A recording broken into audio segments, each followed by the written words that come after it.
ಭಾರತದ ಪ್ರಜೆಗಳಾದ ನಾವು ಭಾರತವನ್ನು ಸಾರ್ವಭೌಮ ಸಮಾಜವಾದಿ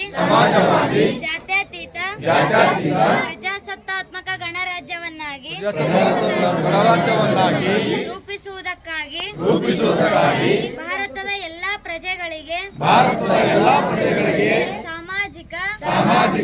ಆರ್ಥಿಕ ಮತ್ತು ರಾಜಕೀಯ ನ್ಯಾಯವನ್ನು ವಿಚಾರ ಅಭಿವ್ಯಕ್ತಿ ನಂಬಿಕೆ ಧರ್ಮ ಮತ್ತು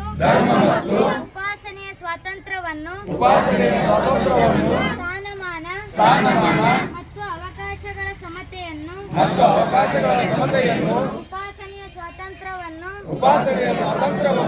ದೊರೆಯುವಂತೆ ಮಾಡುವುದಕ್ಕಾಗಿ ವ್ಯಕ್ತಿ ಗೌರವ ದೇಶದ ಏಕತೆ ಮತ್ತು ಸಮಗ್ರತೆಗಾಗಿ ಎಲ್ಲರಲ್ಲಿ ಭಾತೃತ್ವ ಭಾವನೆಯನ್ನು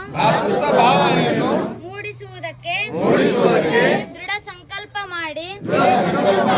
ನಮ್ಮ ಸಂವಿಧಾನ ಸಭೆಯಲ್ಲಿ 1949ನೇ